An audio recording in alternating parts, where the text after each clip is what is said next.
Assalamualaikum warahmatullahi wabarakatuh. Saya Yohana Welarana Nujem dengan NPM 202343500240. Di sini saya akan mempresentasikan mini project data mini saya yang berjudul implementasi algoritma K-means clustering dalam proses customer segmentation berbasis Python. Nah, di sini saya udah membuka Anaconda Navigator. Di sini ada Jupyter Notebook. Nanti kita akan mengodingnya di Jupyter Notebook. Nah, sebenarnya bisa langsung klik di launch ini karena laptop saya juga nggak bisa menampilkannya. Jadi, tadi saya ke Anaconda Prom dulu. Nanti masukkan juga perintah Jupyter Notebook. Nah, setelah ini dia langsung ke ini. Kebetulan saya sudah membukanya tadi. Jadi di sini udah ada codingan saya yang sudah saya buat sebelumnya. Jadi saya tinggal akan menjelaskan setiap codingan-codingannya. Di sini yang pertama,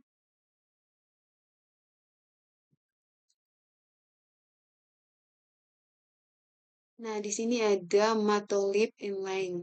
Nah, perintah khusus Jupyter Notebook. Nah, agar semua grafik yang dibuat dengan matplotlib langsung muncul di bawah sel netbook tanpa perlu memanggil plt show. Jadi saya akan menambahkan ini di atasnya. Nah, di sini juga ada import pandas yang berfungsinya mengimport library pandas untuk mengelola data nantinya.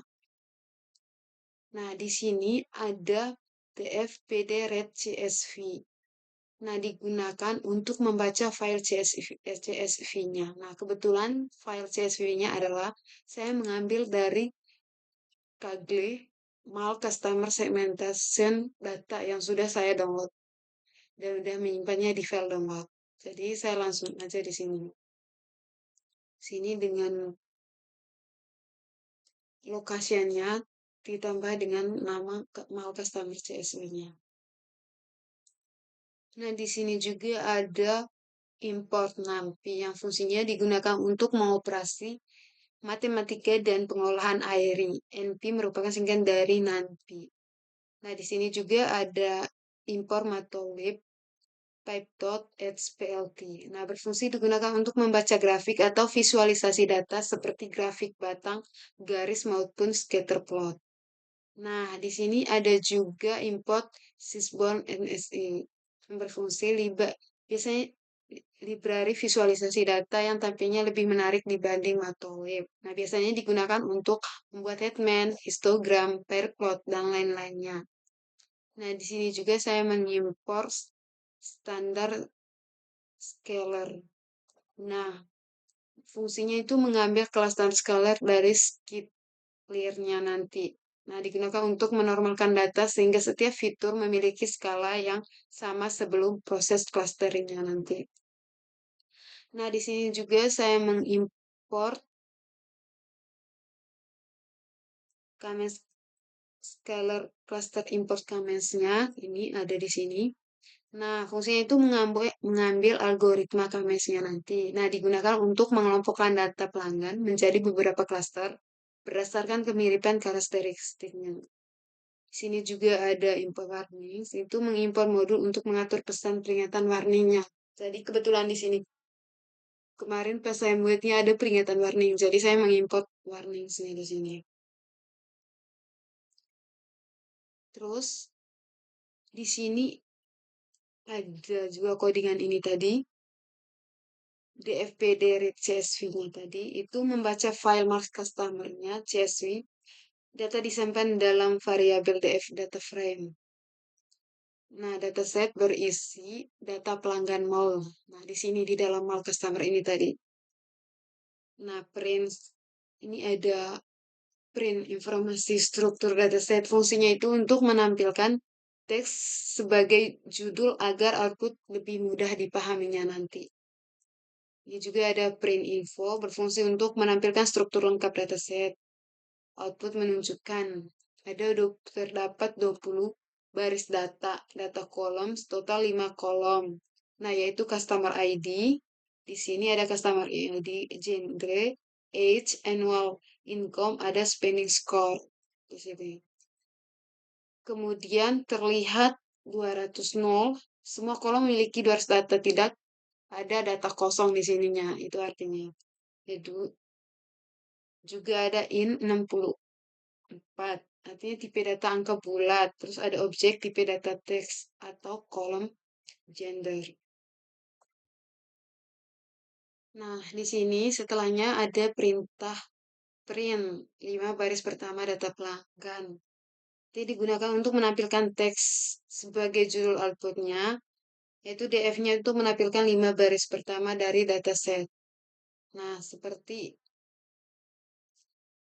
pada outputnya ditampilkan customer ID, genre, age, and income, spending core-nya terlihat ada 0, 1, 2, 3, 4.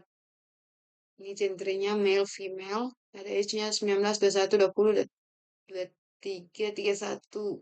Income-nya ada 15, 15, 16, 16, 17. Ada spending score-nya itu 39, 81, 6, 77, 40.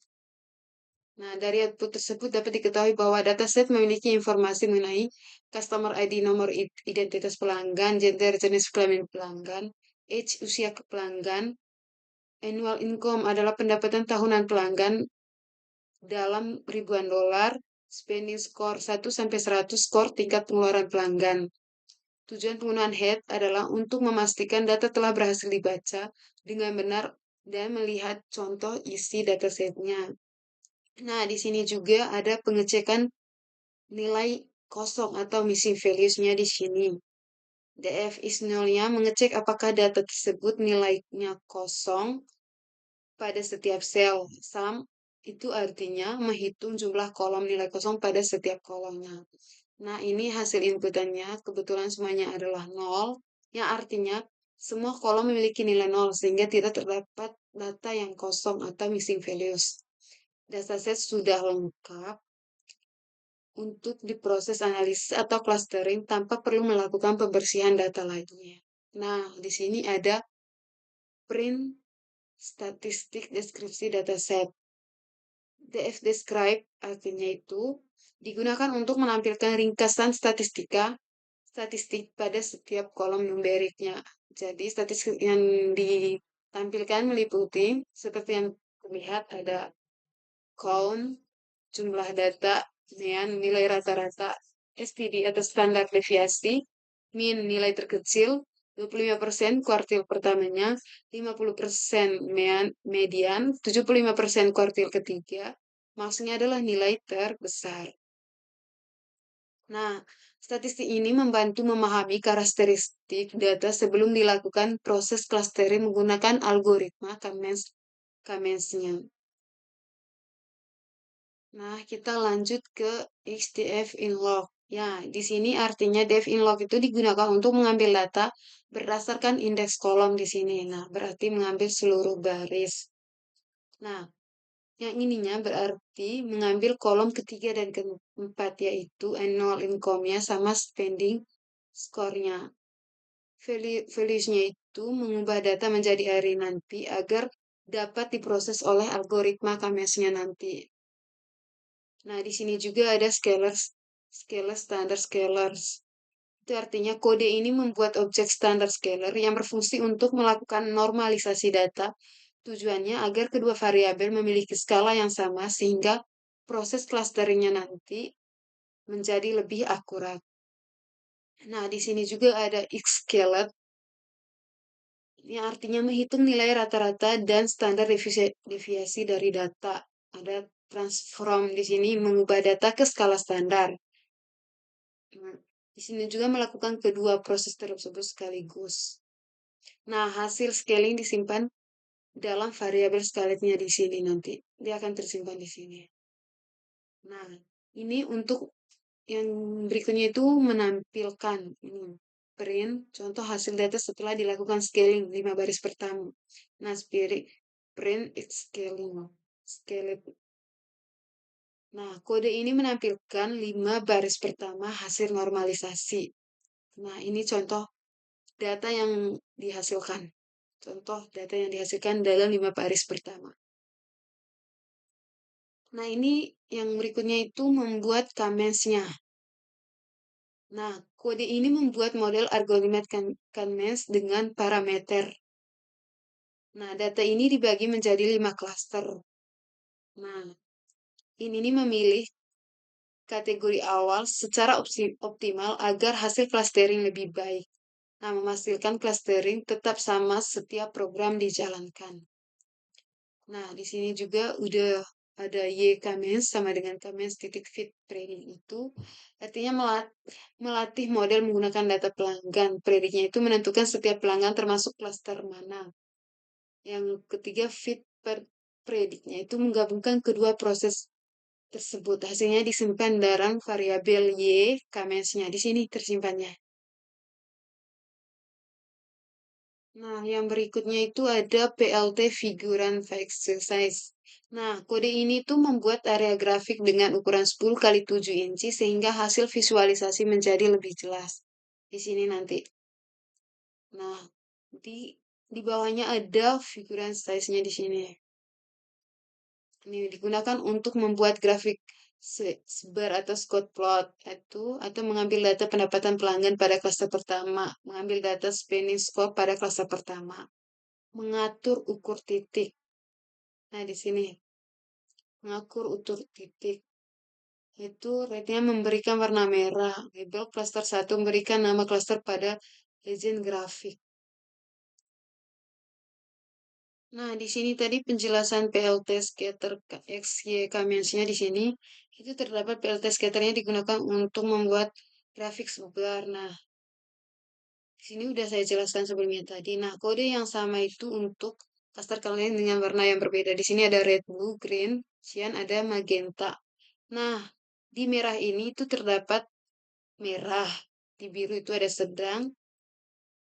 Di hijau itu ada target utama. Di cyan itu ada boros. Yang ke cluster kelima itu ada sangat hemat. Nah, seperti yang ada pada grafik ini, hasil visualisasinya. Kita bisa lihat ini.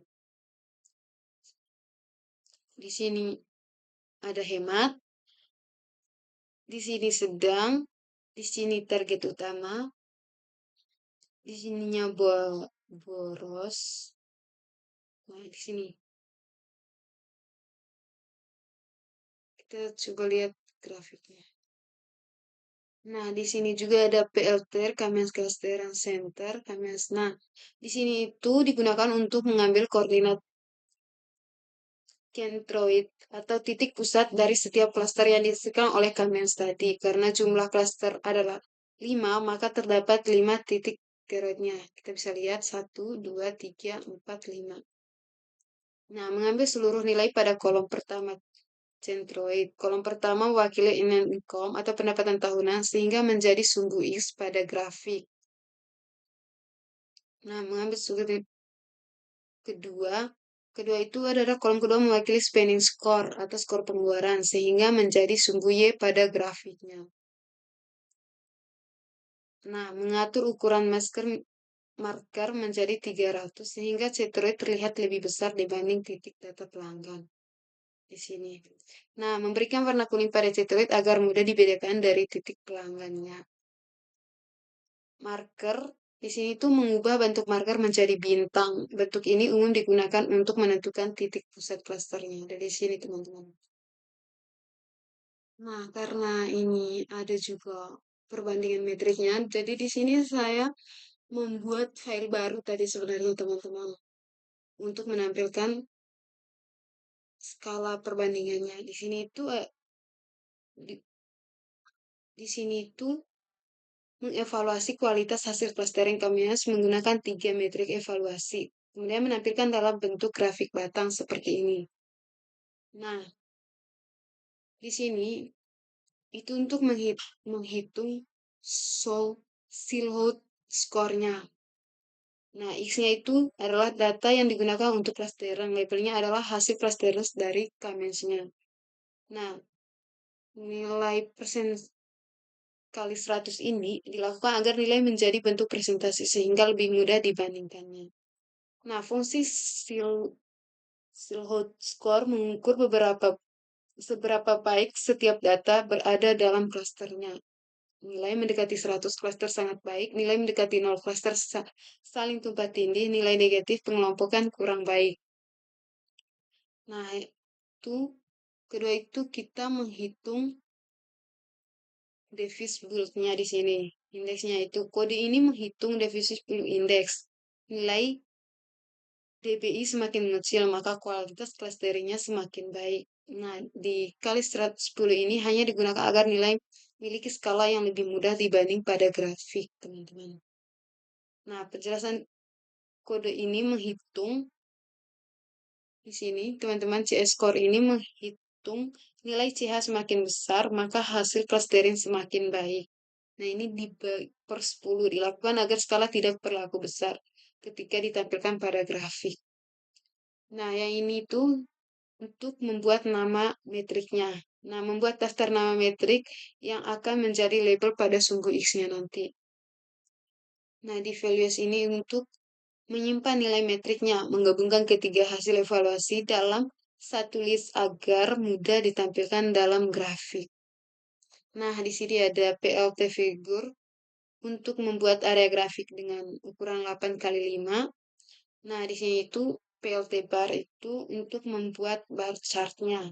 Names, ada names, values, color, edge color itu tanpa garis tepi, warna batang biru, sama ada nilai yang ditampilkan, label pada sumbu X. Nah, di sini tuh ada PLT title, itu memberikan judul perbandingan matriks evaluasi model clustering dengan ukuran huruf plus. Nah,